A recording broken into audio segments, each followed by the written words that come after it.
Welcome, it is I, Melody, and tonight I am going to guide you through the world of trans manga that you have not heard before. These are manga that I've chosen because they have little to no presence on YouTube. Boku ga watashi ni naru tame ni, or the English translation, in order for me to become me. It's about a transgender woman named Yuna Hirasawa and her journey to Thailand for her gender confirmation surgery. I absolutely adore the relationship between her and her hospital nurses.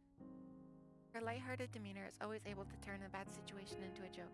I was surprised at how deep the story gets. Not only does it cover the operation, it also tackles the relationship with their family, relationship to other trans people in their journeys, and the steps needed to take to get a gender marker and name change in Japan.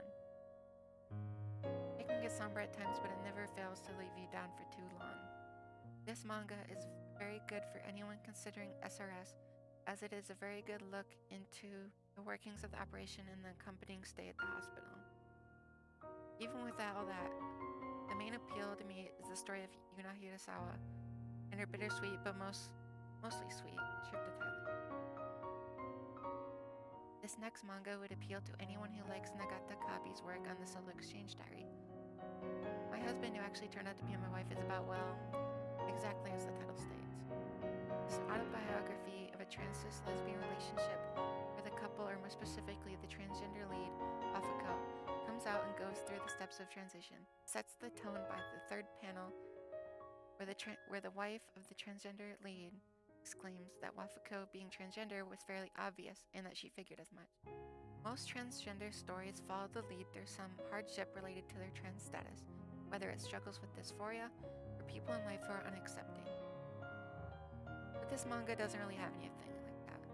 It features no antagonists or really no storyline. It's more a collection of short memoirs from the wife of the trans partner.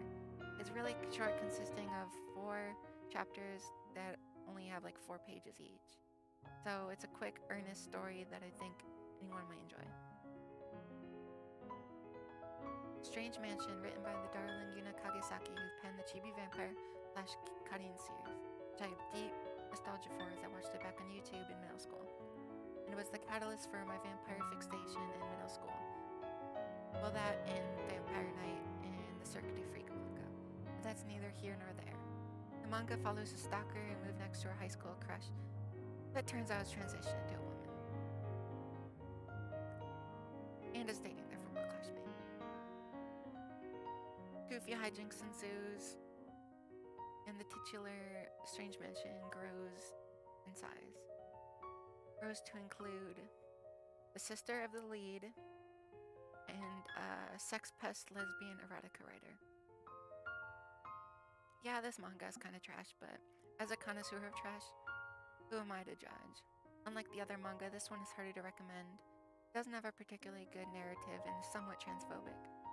The main transgender character gets called a man throughout, but personally it reminds me of the transgender experience in my past where things were entirely politically correct. So it didn't really bother me. I didn't find the portrayal of the transgender lead to be that distressing.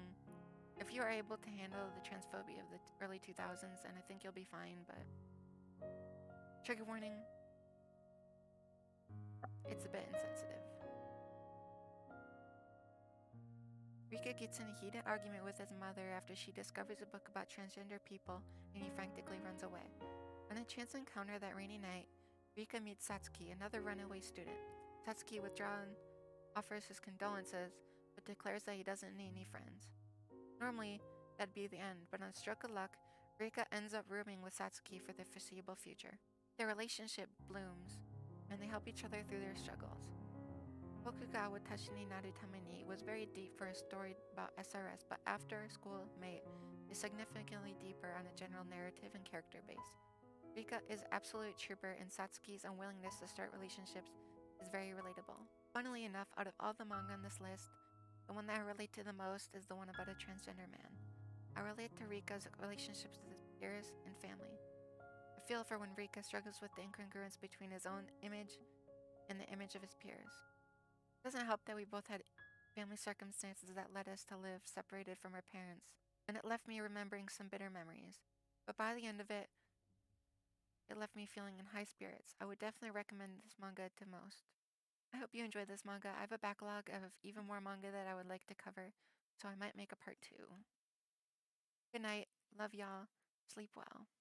Bye.